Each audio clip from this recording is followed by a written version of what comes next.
And so with that, that means that none of the talking we're doing today is actual direct legal advice. I also want to bring up one other thing. We are recording this presentation and wanted to make sure that y'all knew that the Zoom was in the recording mode. Okay. So our roadmap today is going to be talking a little bit about what the center does, and then some specifics about what estate planning is, what happens when you die with a will, what happens when you die without a will, what is heirs property and why is it a problem, and some wrap up and how to safeguard your documents. And so we actually have questions, space for questions peppered throughout the presentation. We have so much material and so much information that we actually have an appendix that we don't believe we'll have time to go through today. But if you go to our website and look at this presentation, you can see the appendix. The appendix is located on our. So next. So there are several ways to ask questions via chat on Zoom or Facebook Live. And then you are also welcome to go to our website and enter a request for information there, or you can email info@georgiaheirsproperty.org. The info@georgiaheirsproperty.org is a direct email to me. Congratulations, you don't have to spell my last name to email me. And so we definitely want to hear from you and what the needs are and what the questions are. Okay. So the Georgia Heirs Property Law Center, our mission is to build generational wealth, economic value, and community stability by securing and preserving property rights. So we want you to get the most use out of your property, or to get the use that you want out of your property. We're a group of attorneys and support staff, and we work with a lot of pro bono volunteers and grassroots organizational partners. We do statewide work with geographic focus of Atlanta and South Georgia. And as Brenda mentioned, we have offices in Atlanta, Athens, Fitzgerald, and Valdosta. So what do? We work in 3 buckets. The first bucket is that we provide legal support for families, individuals, nonprofits, and municipalities. And that legal support comes through doing title audits, figuring out exactly what the ownership of the property is, doing title clearing, by that meaning that we get the title into one person's or an entity's name, or at least living people's names. And as we talk more about heirs property, that will start making more sense. And then we do remediation of fractured title. Again, it's about the legal work to clear the title. The second bucket, which is what we're talking about today, we call it land loss prevention services. Most attorneys call it estate planning. The way to prevent heirs property is through proper estate planning. So that we consider this bucket to be very large, and we put a lot of time and resources in it.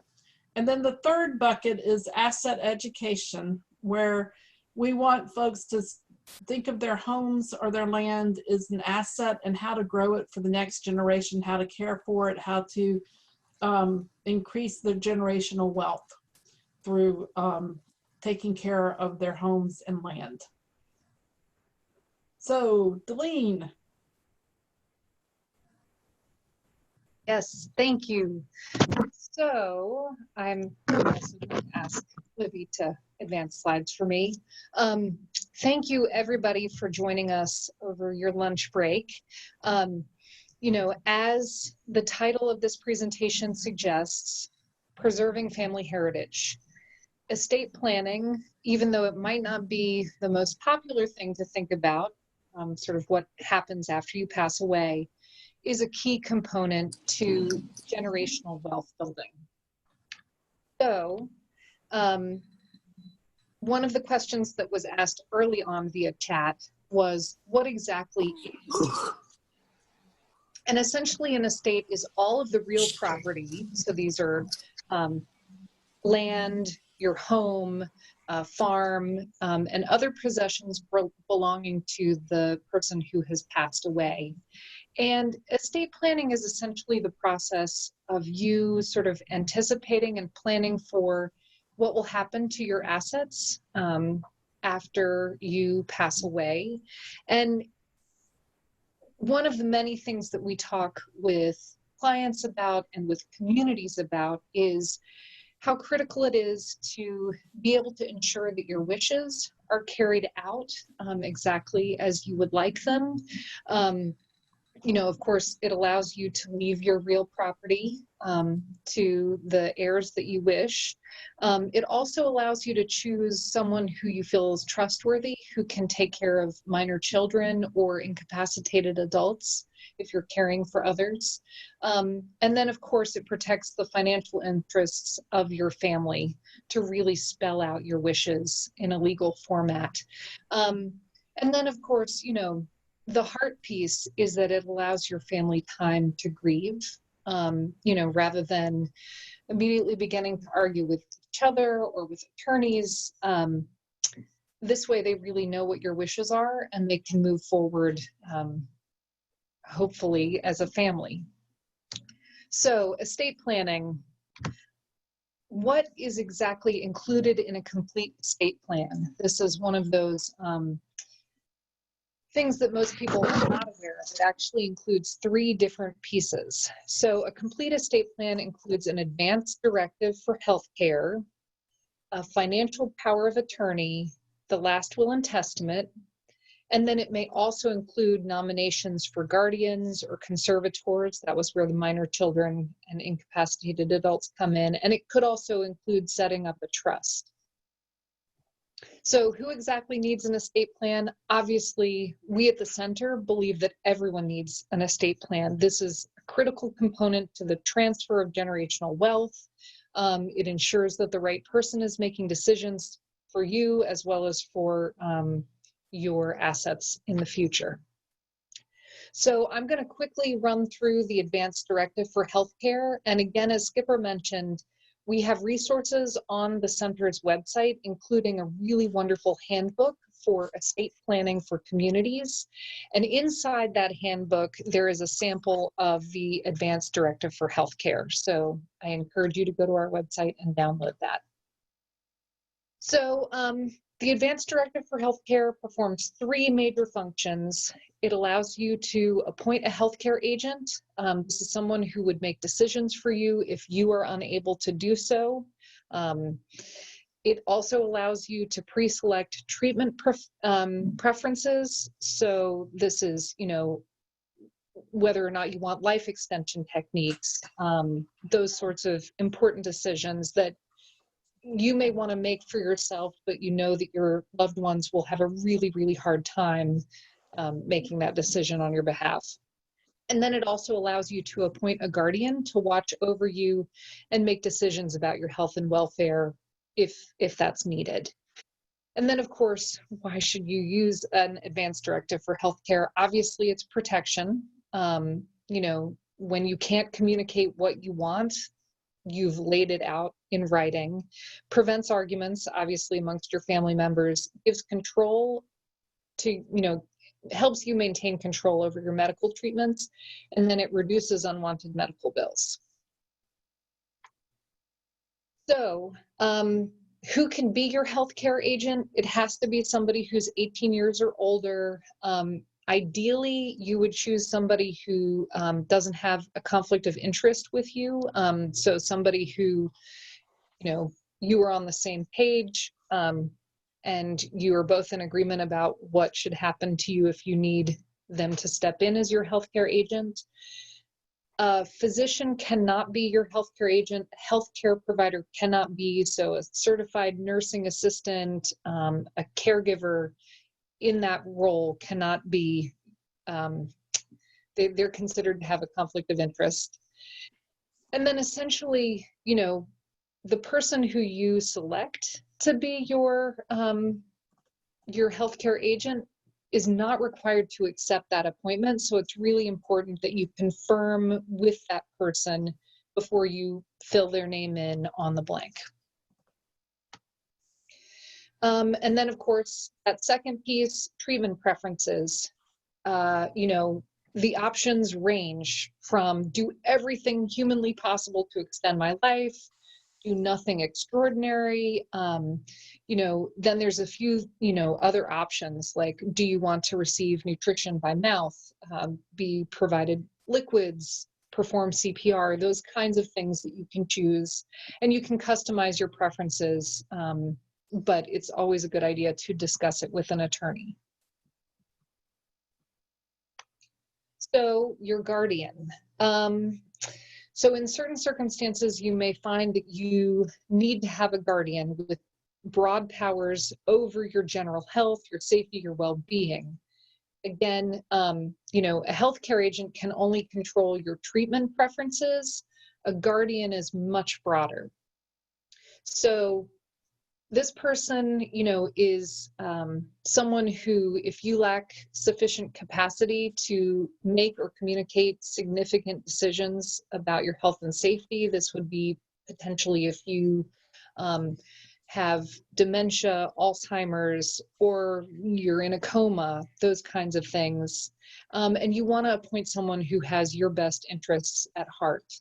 So the court will give priority and consideration to the person you've identified, but they also have to be sure that this person will serve your best interests. And Skipper, I'm going to let you do financial power of attorney. Okay, so a financial power of attorney. A financial power of attorney allows you to appoint an agent to conduct your financial affairs if you can't, if you physically or mentally are unable to do so. It should be someone you trust who can handle your finances the same way that you would. A general authority can give your agent the power to do some of the following: real property, personal property, bank accounts, and financial institutions. A financial power of attorney basically can be as small or as great as you want, but it has to specify it in the actual form. It's not something to give away very lightly. You really need to put a lot of thought into how, if the person you're giving your financial power of attorney to is going to provide the same kind of fiscal care to your finances that you would. So you can terminate a power of attorney. It typically takes effect immediately, but the agent must have a document in their possession to utilize their power. So if you have if you give your power of attorney to someone, in order to go to the bank and to manage your finances, they would have to have a physical copy of the financial power of attorney. Upon your death, if you have given your power of attorney, financial power of attorney to someone, upon your death, it ends, because then your finances and all of your possessions go into an estate. So this is a point that a lot of folks don't understand. A financial power of attorney is good when you're alive, but upon your death, it's terminated. So again, an agent does not have authority to manage a deceased person's estate. Only an executor or administrator through the probate court. You're okay, you're good. Guardians and conservators. Guardianships, the primary responsibility of a guardian is to make decisions about the support, care, education, health, welfare, and general well-being of minors or incapacitated adults. There are several different types of guardianships. There's a standby guardianship.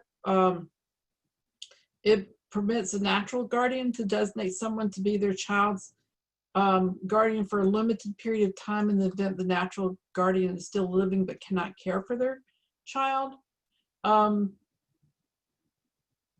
Temporary guardianship, it temporarily allows for someone to become the guardian of a child. And then there's a permanent where both parents are deceased or the parental rights of any living parent has been terminated by the court.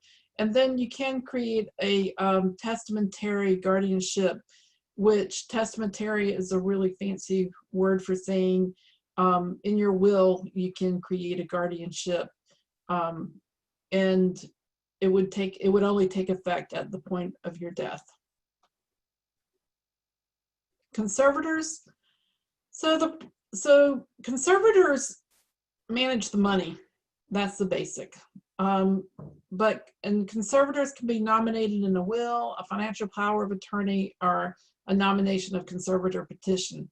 You can have so a conservator is over a living person. So that means that if there is a if a parent passes away and there's a child and there are financial assets in play, then that parent has, in their will, they have the choice of appointing a conservator and or appointing a guardian. Trusts. This is a fun one. There are common types of trust. A trust is created by a grantor that holds assets, and assets can be whatever it is. Assets include real property, personal property, whatever it is that you own, and it's managed by a trustee for the benefit of a beneficiary. You can be the beneficiary, or you can have your children be the beneficiary. It's a wide range of who you can have as beneficiary. Trust can last 360 years in Georgia. That's a long time, folks. So you may really want to sit down with qualified attorney before creating a trust and making sure that that's really what you want to do. So here are some of the common types. It's certainly not all of the kinds of trust. There's a testamentary trust. Again, it's a trust that you create through a will to hold assets gifted in the will to a beneficiary under age 18.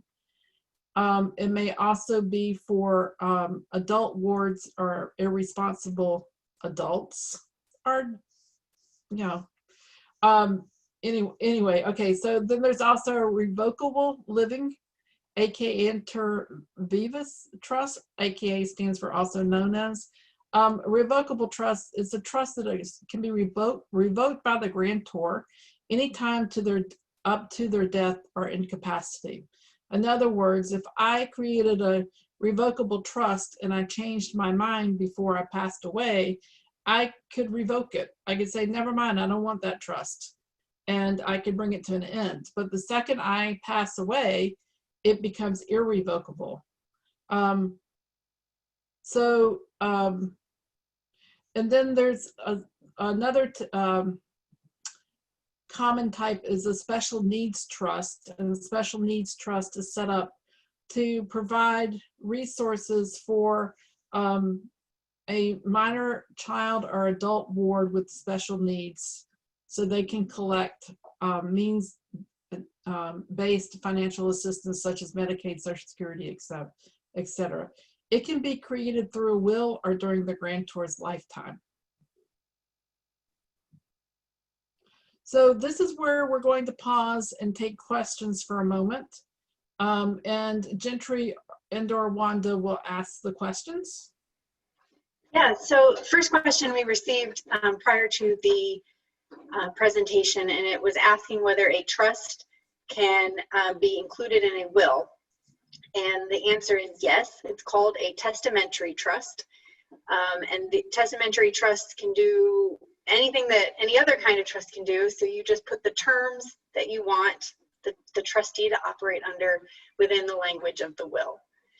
We also got a question on the chat that says, what activates the power of attorney? They can't access your finances when you're alive and able, right? No, they can. So a financial power of attorney is only while you're alive. If you've passed away, for somebody to access your assets and to access your finances and your assets and your property, they need to be appointed by the probate court in the county in which you died. So a power of attorney is activated one of two ways. One is upon signing. So as soon as you sign that power of attorney and the agent has the document in hand, they can begin to use that power. The other way you can do a power of attorney that we rarely recommend is called a springing power of attorney, and a springing power of attorney only goes into effect when the person, the principal, the person who signed that power of attorney, giving the power over their finances to someone else, is deemed incompetent by a court. And so we don't like that type of power of attorney because you have to go into court and somebody has to argue saying that you're not competent. And that's a really uncomfortable and unpleasant experience. And so what's best is that you elect somebody that you trust immensely and you give them the power right away, because you don't know when you might need their help. So it's better to give it to them when you have the power, because if you're incompetent, you no longer are able to sign a power of attorney. And the follow-up question is, how do you keep the power of attorney from accessing your finances when you're able? By not letting them have the document, the original power of attorney. But otherwise, there's no way to prevent them, and that's why it's got to be somebody that you trust immensely. Thank you, Gentry. Mm-hmm.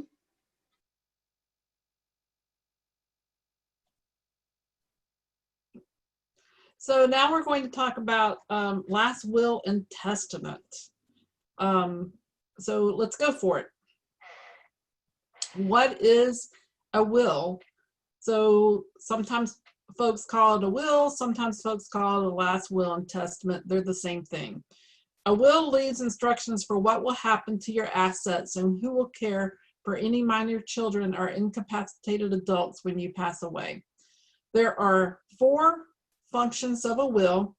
It allows you to give your assets to others upon your death, allows you to appoint an executor to oversee your estate. It allows you to establish a trust and appoint a trustee to hold and protect assets for minor children or incapacitated adults, and allows you to appoint a guardian and conservator to protect the interest of minor children or incapacitated adults. We highly recommend that you always work with a licensed attorney to prepare your will. Online forms cannot account for your personal circumstances and needs. There are a lot of nuances. Why do you need a will? Having a will ensures that your wishes are carried out exactly as you want them by the person you want to carry them out. It allows you the opportunity to leave real property in a way that does not create heirs property. I just want to pause for a moment. I realize that as attorneys, we often use terms that we understand that maybe other folks haven't gotten used to. Real property refers to real estate, any land or home. Personal property refers to all else. So stocks and finances, bank accounts, that would be personal property. To get back to this as to why you need a will, that it allows you to choose someone trustworthy to care for your minor children, and it protects your financial interest, especially for surviving spouses and minor children. And it allows your family to be part of the decision-making process as the will is prepared, if you would like for them to be. And it gives family members time to grieve without having to argue with lawyers, as Delene pointed out earlier.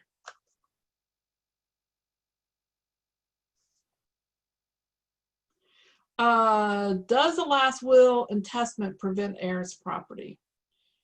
Heirs property can be prevented or caused by your last will and testament.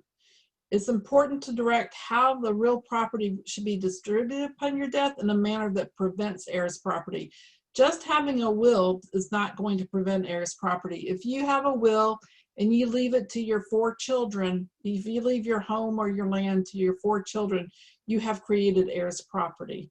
So it's important to think through perhaps leaving the property to a single person, instructing the executor to sell the property and divide proceeds between the beneficiaries in your will, give family members options to purchase the property, or instruct if the property is large enough, instruct the executor to divide the property among beneficiaries. There are a couple of other ways. You could also have the property put in a trust, or you could have the property put into an LLC.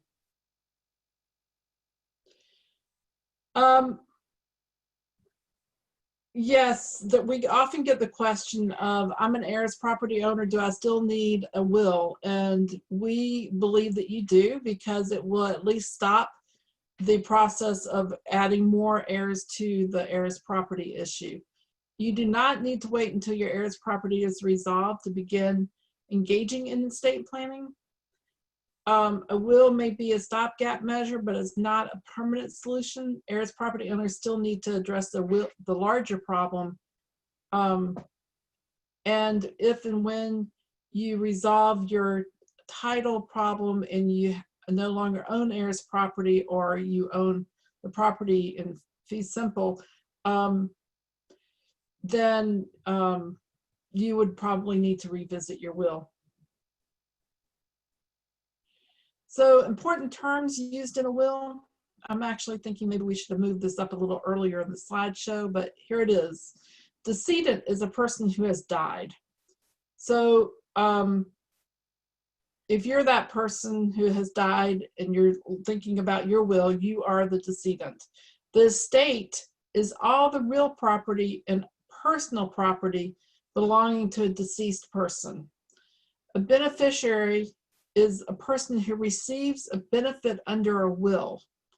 So if I'm leaving my property to my children, or to one of my children, or they would be a beneficiary. Decedent is the legal decedent of a beneficiary. Includes children, grandchild, biological, adopted, but not spouse. So my children, if I'm the decedent, my children would be the decedents. It gets confusing, doesn't it? Executor is a person named in the will to handle the estate. And per Stirpes, I always struggle with that name because it's slightly close to my name, right? But per Stirpes is a distribution of estate. When a beneficiary dies before the decedent, the share is distributed among his or her decedents in equal shares, which is how we end up with heirs property.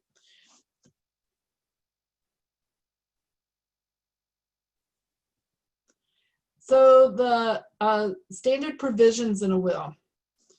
You identify the spouse or children, you instruct how you want your body handled, to be buried or cremated, and you instruct how to deal with your debts and expenses, and the distribution of your home or land, instructions for distributing your personal possessions and vehicles, and instructions for distributing your cash, stock, bonds, and other investments. Instructions for distributing any assets, identifying the executor and the executor's powers, and the creation of a testamentary trust if you're going to do that, and identification of guardians and conservators for minor children. Assets that can and cannot be distributed through your will. You can easily distribute most of your assets directly through your will. You can distribute your home or other real property if sole owner or tenant in common.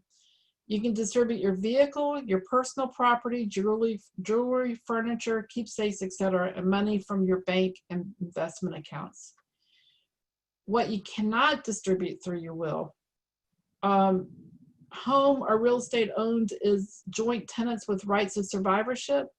You cannot distribute life insurance policies, retirement accounts, joint bank accounts or payable on death accounts or securities are assets held in the living trust.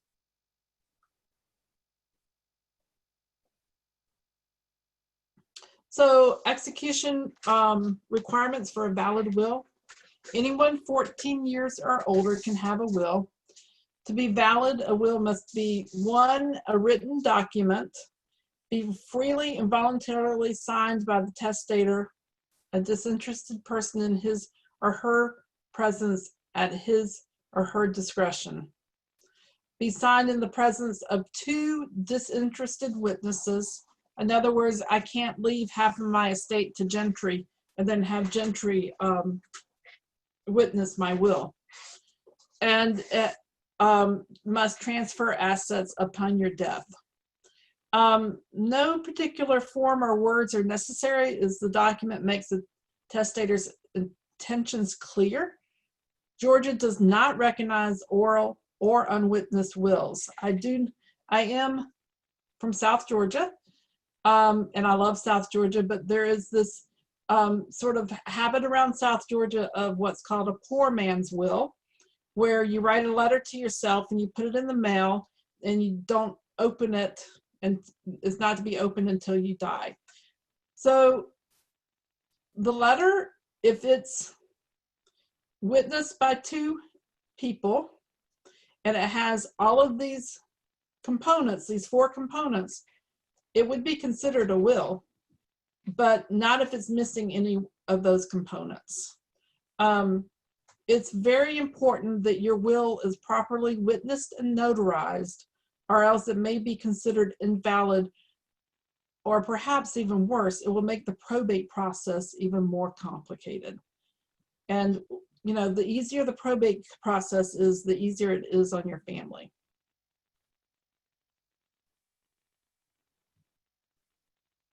What happens when you die with a will?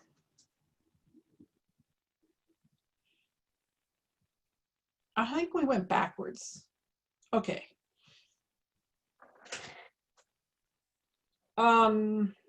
When someone has died with a will, when someone has died with a will, they have died testate. That word testate, died testate, means they have a will. When you die testate, you decide who inherits from your estate. You decide who becomes the executor of your estate. You decide who's going to be the guardian of your children or incapacitated adult heir. And you leave your and if you leave your real property to more than one person, it becomes heirs property. The will goes through the probate court process to have effect. What happens when you die without a will? If someone dies without a valid will, he or she has died intestate. When you die intestate, the Georgia Code decides who inherits your estate. A probate judge decides who becomes an administrator of your estate. You no longer get an executor, you get an administrator, and the probate court judge makes the final decision. A probate judge decides who becomes the guardian of your minor children or an incapacitated adult heir. If you own real property and have more than one heir, it definitely becomes heir property. Why is dying intestate a problem? Because Georgia law decides who inherits your assets, and they may or may not, the law may or may not choose who you would have wanted to inherit. Your assets are divided equally without regard for whether an heir wants or needs the assets. Intestate succession creates an increased risk of family discord and disputes. I know sometimes it can be hard when you're living to sit down and have those hard conversations with your family. It definitely gets harder after you're gone. Your family does not have your leadership to know what you really wanted. If real property is inherited by more than one person, it becomes heirs property. So this is a complicated part of the law. If you die without a will and you have property, this is how the Georgia law decides who inherits. So if you're married and you have no children, your entire estate goes to your spouse. That's the simplest. You have no children, but you have a spouse. If you are married and you have children, your estate is shared among your spouse and your children, your spouse will receive 1/3 of your estate. If one of your children dies before you, the child's decedents take per stirpes the share he or she would have received. We need to go back. Okay, thank you. So this is also a misnomer. It's a myth. Folks think that, folks tend to think that if they die, their spouse is going to inherit everything, even if they have children. And that's not the case. The children get part of the estate, which is the example of my own family. When my father died, it was not my mother who got the farm. It was my mother got 1/3 and the 6 children got the remaining 2/3. So if you have children but are not married, your estate goes equally among your children. Again, if one of your children dies before you, it passes down to, their share passes down to their heirs. If you are not survived by a spouse, child, or other decedents, so you have no spouse and you have no children, it goes to your parents. And then if you have no parents, then you have no spouse, child, parent, or parents, it goes to your siblings. And if one of your siblings dies before you, then it goes down to their decedents. It's still complicated. It still keeps going. If you have no surviving siblings, then your estate is shared equally by your nieces and nephews. So you have no spouse, no children, no parents, no siblings, then it goes to your nieces and nephews. And then the next one is the grandparents. If you have none of the above, it goes to the grandparents. And if you have no grandparents, it goes to aunts and uncles, and then it goes to first cousins. And then finally, at a certain point, it goes back to the state. So, questions? Goodness, lots of questions. Wanda, do you want to go first? If I can unmute myself. Okay, yeah, we had a question about wills, and the question is it legal? Is a will legal, technically legal, if it is notarized but not actually drafted by an attorney? And that's a really good question, because there isn't anything in the legal code saying that an attorney has to draft a will. So, you know, I know people sometimes download forms to use and things like that that they find on the internet. So you can actually draft your own will, but you do still have to follow the signing requirements that Skipper went over earlier in the presentation. And so again, just to remind y'all that the signing requirements are that it has to be witnessed by 2 people who are over the age of 14 and would not be a beneficiary in the will. So you just need to make sure, you know, that the main thing is to execute the will properly. Best practices actually would be to add the self-proving affidavit, and that does require a notary. So you might be taking your chances if you try to draft your own will. So Wanda, can you take a moment and explain the self-proving affidavit and why it is that it helps? Yes, yes. So the self-proving affidavit is basically another affidavit that the witnesses and the notary would sign, basically stating again, yes, we saw the testator sign the will. This is the will. We are the witnesses. Sometimes people don't add the self-proving affidavit, and so when that isn't there, whenever the will is presented to probate court to open the estate, then the attorneys or yourselves would need to track down those witnesses, and they have to actually answer questions about the will to prove that they actually witnessed the decedent signing the will. So the self-proving affidavit, what that does is basically takes care of that component, and it self-proves the will. So whenever you have that, you don't have to track down witnesses and have them answer questions, and that makes the process a lot simpler, because that it may have been many years ago when that will was signed. The witnesses may be hard to find, they may have moved, they may have passed away. So to have that self-proving affidavit is absolutely the best thing you can add to a will.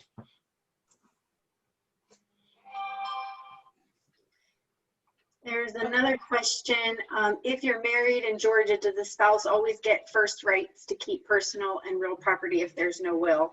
And that is not the case. The spouse, well, it may be the case. If there is only a spouse, then the spouse gets everything. But if there's a spouse and children, it's divided between the spouse and the children.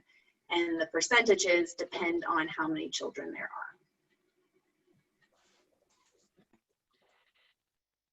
Any other questions? Quite a few, but I think we need to suss them out a little bit more. Okay.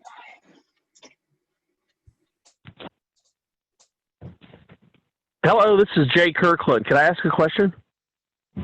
Hello? So, Mr. Kirkland, unless you want to take it, Skipper, we're No. asking that you put your question in the chat box. And Gentry and Wanda, I did see, I think this is kind of follow-up question, may have been when you all were talking. Someone asked if the two people that are signing the will, do they have to sign on the same day that are notarizing the will? I don't know if you asked. Yes. Yes, that needs to be done at the same, as soon as the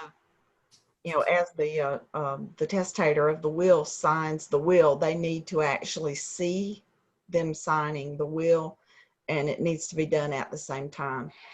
Of course, there are some different ways to execute a will now with the COVID going on, but that's a whole nother ball of wax. I do. Ridiculous. I'm sorry, was there something else? Okay, I do want to say that the self-proving affidavit that Wanda so wonderfully explained, you would have the will, you have to be able to see the person when they sign the will in order to witness. And then on another piece of paper, you would have the will, it would have all the signing for the will, and then you would have the next page would be the self-proving affidavit that would have the notary and witnesses. And you can have the same witnesses for both documents as long as they don't inherit through as long as they don't have any interest in the will. So moving forward. Right. Okay. Heirs property. This is a key component to doing proper estate planning. So what is heirs property? Essentially, heirs property is home or land that has passed from generation to generation in such a way that now multiple people have an ownership interest in that home or that land. As Skipper mentioned multiple times, heirs property can be created with a will when you leave your land or your home to multiple heirs. It's also certainly created when you don't have a will in place. And this results in something called fractured title or tangled title, where you have multiple family members with an interest in the property. So how prevalent is heirs property? It's everywhere. So in Georgia, the USDA Forest Service and Carl Vinson at UGA did a study, and they looked at 10 different non-metro counties, and they determined that 11 to 25% of the parcels in those counties was probable heirs property.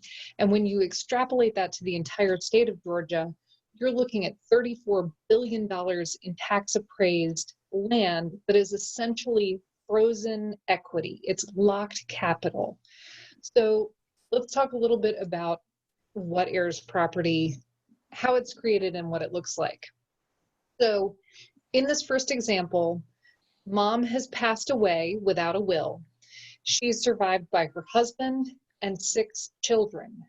Now, unless her deed is written in such a way, essentially what has happened is now the husband has an ownership interest, as do each of the 6 children. So there are 7 co-owners of this property.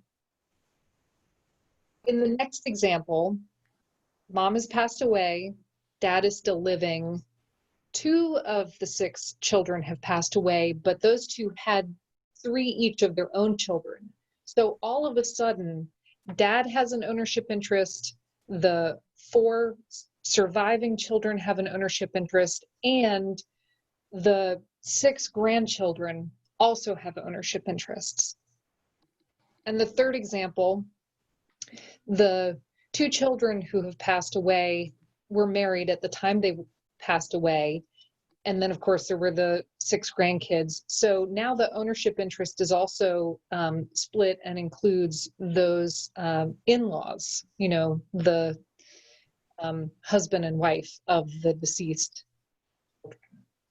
So obviously, again, as Skipper mentioned, it's complicated, and, you know, determining who has an ownership interest is critical to actually getting a clear title in place. So you can die without a will. If that happens, again, you're following the rules of inheritance, which are set forth by the state of Georgia. If you die with a will, but you leave it to 2 or more beneficiaries, you still have divided interests. So it's not enough just to have a will. You have to have a will that's purposefully preventative of heirs property. So why are we even talking about heirs property? Because it's critical for generational wealth building. You know, essentially, this is the slide that always freaks everyone out. Essentially, as tenants in common, that's the legal term for heirs with ownership interest in a home or a land, each heir has equal rights to full use and possession of the property, which technically means you can't lock, you know, your estranged brother out of the house. Each heir is legally responsible for the taxes. I don't know how often this happens when families get that tax bill and the person who lives in the home and is receiving the tax bill and thinks they own the property calls all of their siblings and nieces and nephews and says, hey, we need to divide this up. But technically, everyone is legally responsible for the taxes or property-related expenses. Any heir can transfer their interest in the property to an outsider. This is where you end up with potentially a developer or somebody who's assembling tracts of timber to create a larger tract. You end up with these outside of the family interests in your property. Each heir may seek a partition of the real property, so asking the court to divide it up. And they all have to agree on major decisions. So for the center, you know, we see this constantly. You know, a woman needed a new roof on her home because a tree had fallen, and it turned out she didn't have clear title, and we determined that she technically co-owned the property with her nephew. And, you know, the nephew was not willing to sign his interest in the property over to her, so she had complete control, but the nephew was willing to sign a power of attorney, which then gave her the power to apply for the housing rehab program and get that roof fixed. So why is heirs property a problem? Essentially, you know, it puts the heirs who are living in the property at an increased risk of forced sale and eviction. You can't sell, you can't mortgage, you can't lease the land. If you've got property that you want to do hunting leases on, you can't do that. you have difficulty with farming and qualifying for the ag loans, the USDA EQIP loans, or engaging with Georgia Forestry Commission to get support for your timber property. You can't qualify for most of the rehab programs or securing financing. So there was repairs to the roof, the USDA, I'm going to get the number wrong, 5201 loan program, or disaster recovery programs. So FEMA, if you've ever had to go into a FEMA office and turns out you don't have clear title, they usually turn you away.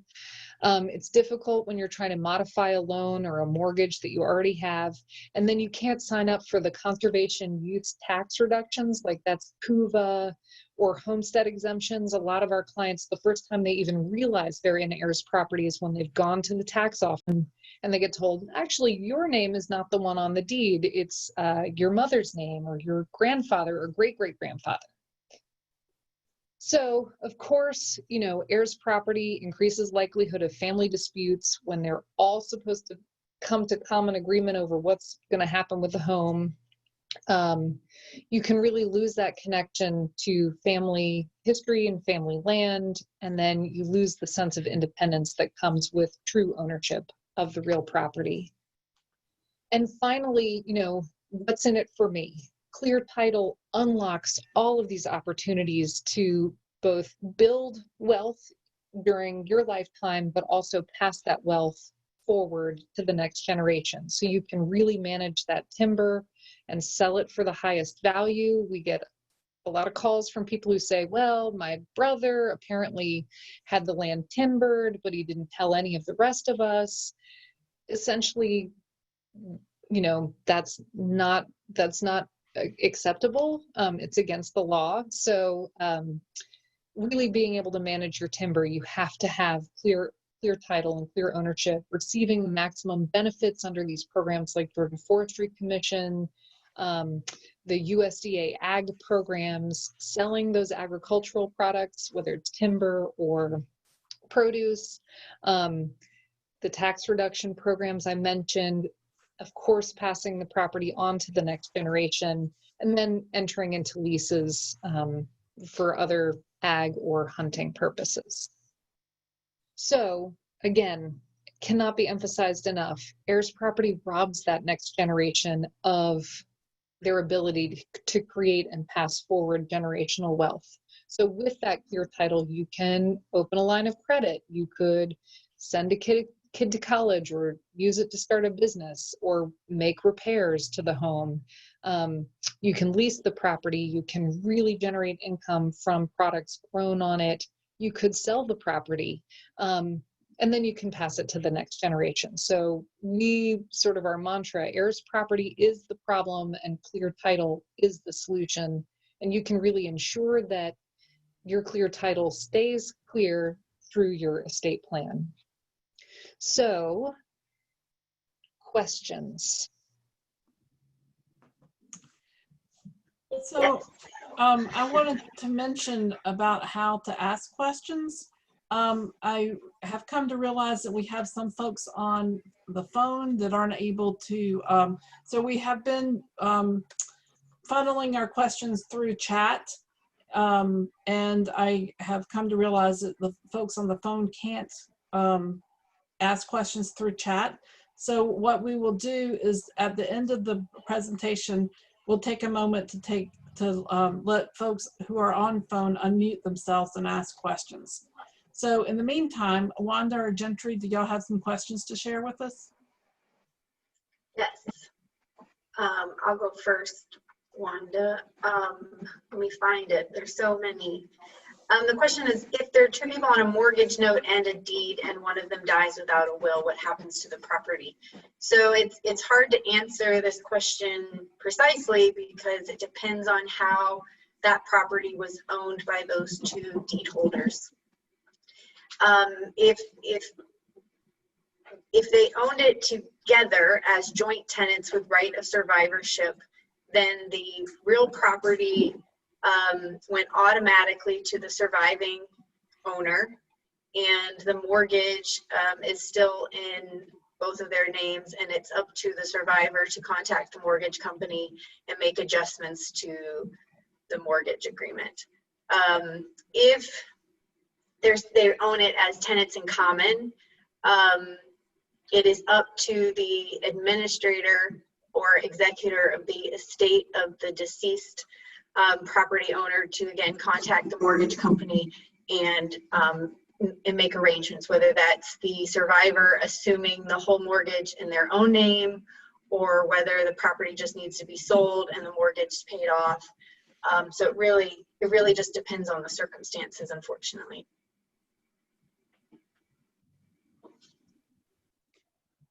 Any other questions? Yeah, I think it's my turn. So I think Gentry addressed one of the questions that had just been asked about if there's more than one person on a deed and one of them passes away. That, as she was saying, it depends on how the deed is titled and how the title is held. There's also another question asking if someone leaves property in a will to, say, 4 out of 5 children and leaves nothing to one particular child, can that estranged child try to claim some property? In a situation like that, first of all, I would say in the drafting of the will, if you specifically do not want someone to inherit from you, there is a statement that us attorneys use to basically say that this person is not supposed to inherit. So you can be very specific and state that this person or more than one person in particular are not inheriting under the will, and it's not a mistake. If that statement is not in there and they're just not named as a beneficiary, they can file an objection or what we call a caveat to the will, and they can make a claim, under various different legal reasons, that the person was coerced or that they weren't mentally competent at the time they signed that will. They can make arguments and object to that. So if you are thinking of not allowing someone to inherit under your will, you need to be very specific about that and state that. I think, is that all the questions? I think that was. There was another question that's a very good question, but a very complicated question. I just wanted to make sure that you knew that we saw your question, and it was asking if we could walk through what to do if a house is left to 4 children, and how do we leave it to the next generation, especially when you have relatives who don't always agree. And that's a really complicated question, and it's impossible to answer without more details. So that's my answer, and it's not very good, but I just wanted you to know that we do hear you, and that's what the center does. I mean, that's our. Yes, and I would follow that up with suggesting that you call our intake line, because those are the kinds of cases that we handle. In addition to estate planning, we do handle clearing up title when there are many owners to one piece of property. So our intake line is 706-424-7557, extension 1.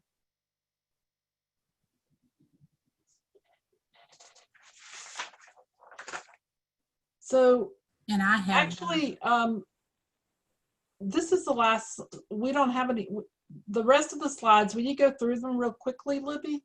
The rest of the slides, oh, we do have a wrap up. So with wrapping up, having a will does not mean you will not create heirs property upon your death, but having a will that does not leave real property to more than one person is the best way to prevent heirs property. Who needs to consider heirs property when drafting their will? Everyone, especially if you own real property. But even if you don't currently own real property or know that you own real property, we still want you to do a will. It's just easiest. Just do a will. Safeguarding your documents. This actually, I think, is an important one. Original documents should be stored in a safe and accessible places. Documents should not be stored in a safety deposit box because they are not actually easily accessible. If you decide to store them in a safety deposit box, you need to make sure that you have other people on your safety deposit box sign. The actual safety deposit box has other individuals listed so that they can get your will if you were to die. Because otherwise, they have to go to the probate court and request permission to open the safety deposit box. The executor should know where to find the will upon the testator's death. Do not write on your will, cross out any sections or words, or make any changes in writing on the original document. Doing so may actually invalidate the entire document. You do have the ability, every probate court in Georgia will file a will for you and keep it on record for, I think the charge is $15. And then when you pass away, your executor, your attorney, or someone from your family can request and see if the will's there.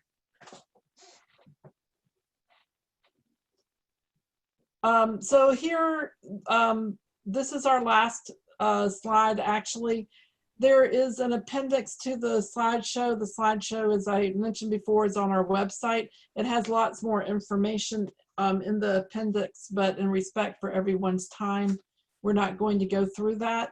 I did want to see if I want to thank the folks who called in by phone who have questions for being so patient to wait till the very end. And if anyone on phone has a question, now would be the time to raise it. Unless Skipper also check this Facebook courses or Crawford County that may not have gotten through. I think there are a couple of more in chat too. But I heard someone open their line, as she said, if you're on the phone and you have courses, you can go ahead and pose that now. I think they must have closed their line. Okay, so, well, It's a little bit of a delay. Let's wait just a moment. They closed their line, but they're still on. It's Mr. Kirkland. Okay, Mr. Kirkland, if you would like to ask your question, you're free to do so now if you unmute yourself. This is Jay Kirkland. Can you hear me? Yes. you can. Okay. Sorry about the technical difficulties, but I've had appointments that I've been trying to get to and listen to this content, which has been very helpful. But I've got, I guess I would say, some very specific questions that, will take us over time because we're, is there any way that I could follow up with someone about my specific question, or I can ask it right now? So we're happy to go either way, as Ms. Mathis mentioned. So I've gone through a divorce. So if someone has gone through a divorce, right? So let's say they've left their house and moved, and then the divorce became final in June, right? So at that point, that person needs to update that will, right? If it was done with an attorney before, and if one were a member of a certain legal prepaid program, Legal Shield, could you go through them to have that updated, for example, to be effective to ensure that everything goes to the one child that was for a previous marriage and doesn't go and make sure that the current person that's on there, who I'm now divorced from, or one would be divorced from, how that would be done?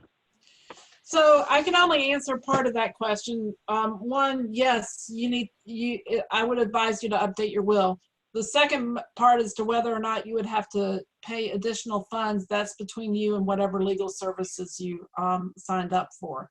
So I wouldn't be able to answer that one. Okay, so let me just clarify. Could you just say, I want to update this based on new language and just have that one replaced? Or does that one completely go away as a divorce? I can't, that would be something to look at with an attorney to see All right, I got it exactly mute what now. the original will said. That's not advice I can give you right here, right now. So it just depends on the circumstances. Yes. Thanks. Love the call. Thank you. Good day. Okay, take care. Any other questions? Gentry or Wanda?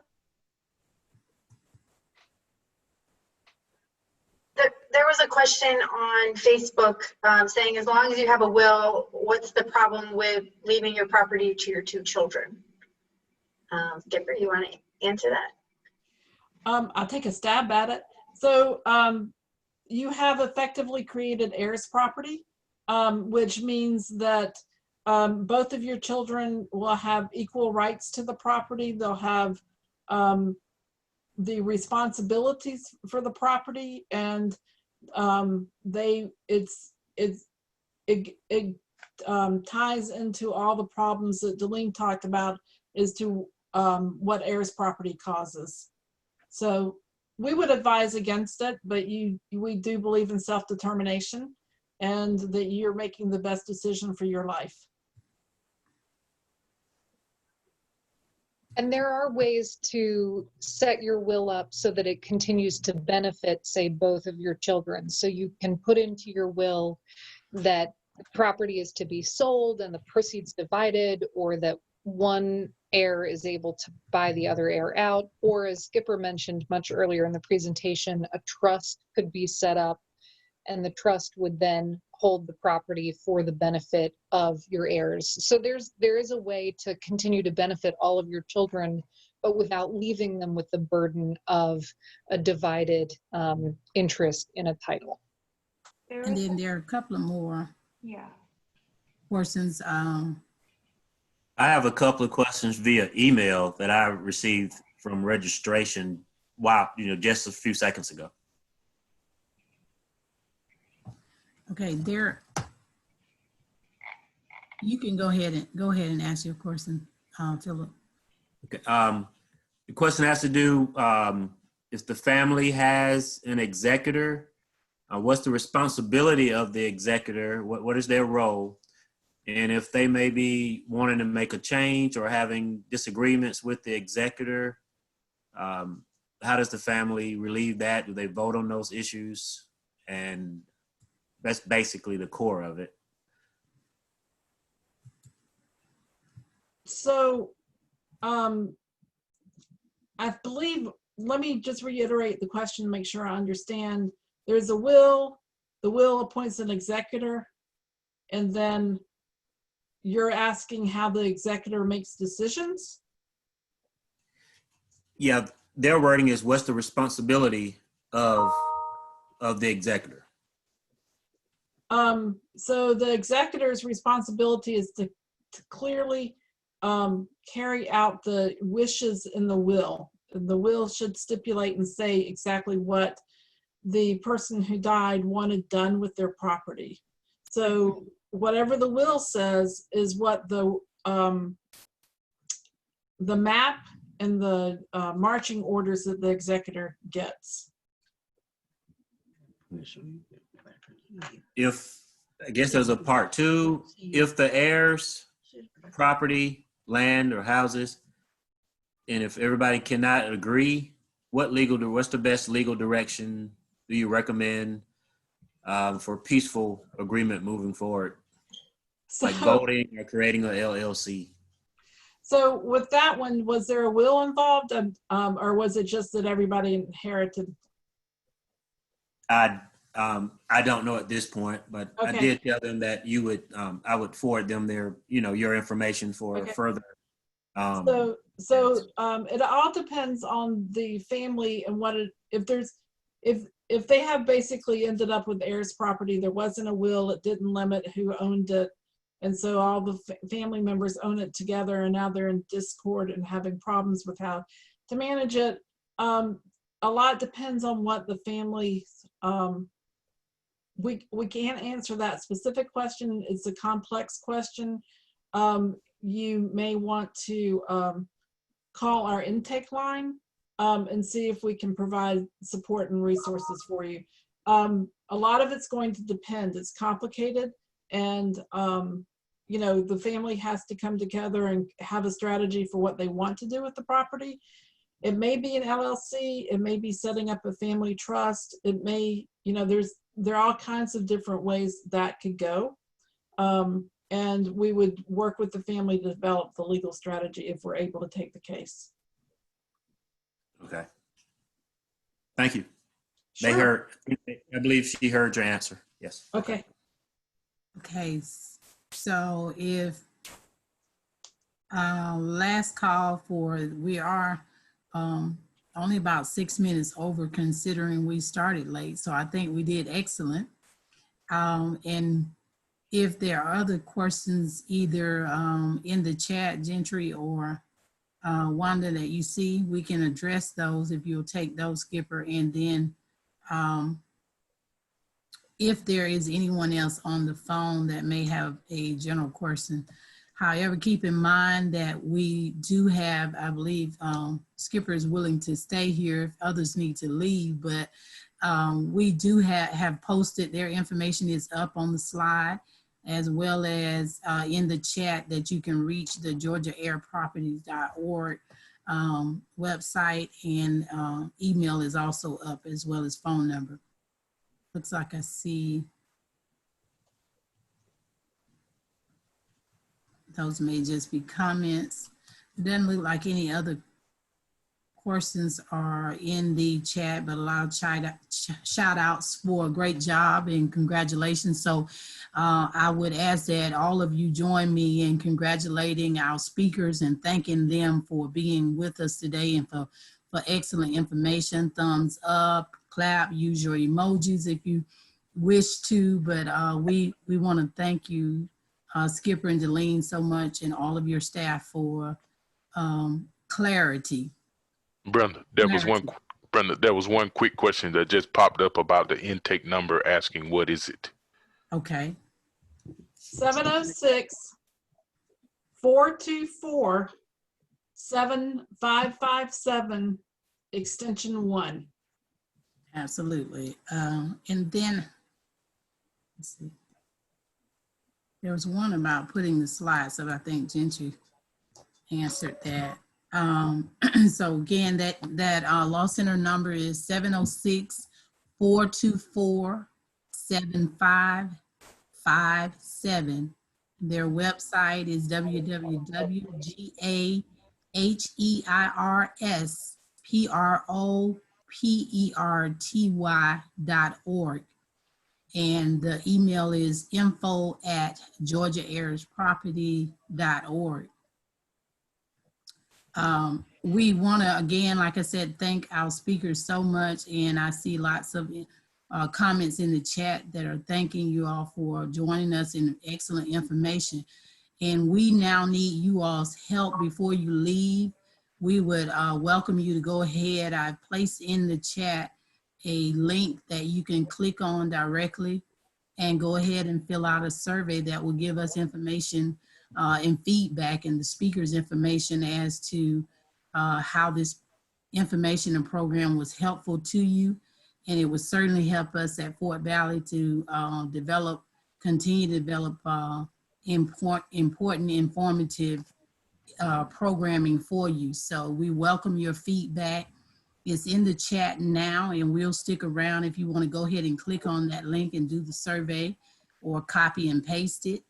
However, you also will probably get that through email if you haven't already filled it out. We would appreciate if you take just a few moments out of your time and go ahead and fill that out when you do receive it. I think all of the comments, and I'll read a few that I can just see. I don't know if you're looking at them, Skipper. Thank you so much. Thank you. Thank you for all the great information, answering questions. Thank you all for all the presenters and hosts for this. This was awesome. The information was very, very beneficial. I have more questions, but I will go to the website or call. I hear it says great value and valuable information, and keep doing this. please do a future class. So those are some of the few of the comments that are coming across. And again, we want to thank our speakers for a job well done in a timely manner. And so at this point, we did well considering we did get started a little late, but we think we covered everything. And of course, they are still here if you want to stick around. But other than that, we want to thank you again for joining Fort Valley State University Extension Programming, and we'll continue to, that's all we have for you. So if you want to leave, if you need to leave, you are free to go. And again, thank you for joining us, and y'all continue to be safe out there during this pandemic. Thanks, everyone. Thanks for the comments too. It means a lot. Mr. Thomas, I know you've taken the back seat, but do you want to add final comments? You're good. I'm gonna leave it up to you. You're our floor general, so you've done such an amazing job thus far. So I don't want to Yes, come you in and mess have. that up. I don't think you would, but we still have some people here who would give us a final word. We'd like to hear from you. Okay, I'm Mr. trying. Mark Thomas is I our got you. field director, as I mentioned, over county operations, and we would like to hear from him briefly before we, Mr. Thomas. Okay. First off, let me again congratulate everyone for their willingness to participate in such a valuable program. We hope to bring more of these programs to you all in the future. We will be having a debriefing, and as we debrief, we will also be planning what's next and what the future holds. This was a very important topic across all age groups, all genders. Unfortunately, sometimes when people get put in these situations, it is sometimes too little too late. So we appreciate everyone on here for their willingness to be proactive in this and understanding the time and the moments that we're in. So thank you to Georgia Air Property Law Center for all the work that they have done, for the partnership that we've had over the years. Thank you to Fort Valley State as well, my organization, all of our staff members here, our partner organizations, as we saw on the screen below when we first started this meeting. A lot of people in partnership and resources went into this. The Warnell School of Forestry, Mr. Paneet, if he's still on here, resources that went into that. SARE, U.S. Forest Service, several other partners, for everybody understanding what this is and how important it is. And with that, thank you all for participating. We look forward to future meetings with you all, and we also look for future and more endeavors with the Georgia Air Property Law Center. And with that, we say thank you. We navigating through the virtual programming, and we thank you all so much for being with us again. We've held you long enough. We ask again, if you want to stick around and go ahead and fill out the survey now, we'd appreciate it. It's in the chat. Or if not, that's all we have, and we look forward to sharing other programs with you as we produce them. Brenda, would you mind giving people our web address? There was a question about future classes in terms of if we have future classes, where they can go. Most all of our information is posted on our website. Absolutely. Fort Valley's website is www.fvsu.edu. And our ag site is fvsu.ag.edu. That's the ag website. And our Facebook page, of course, some of you may be on, is FVSU Ag and Family Consumer Science, ag and I'm sorry, AFCTS, FVSU AFCT. And we invite all of you to contact us, the county agents as well that we mentioned, and I'll go ahead and put that in the chat for you as well. Terrence just put it in there for you. Thank you, Terrence.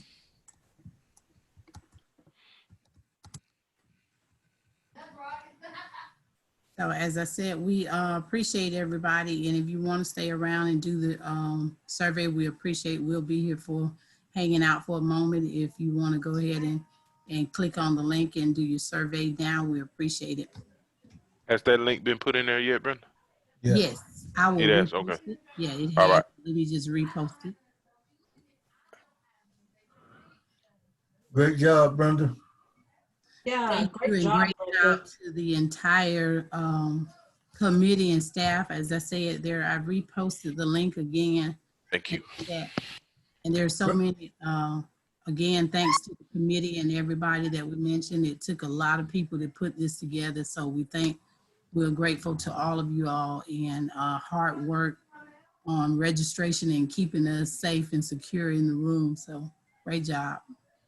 Great job, guys. Yeah, All thank you so much for Belly. Good job. Thanks, Brenda. Thanks.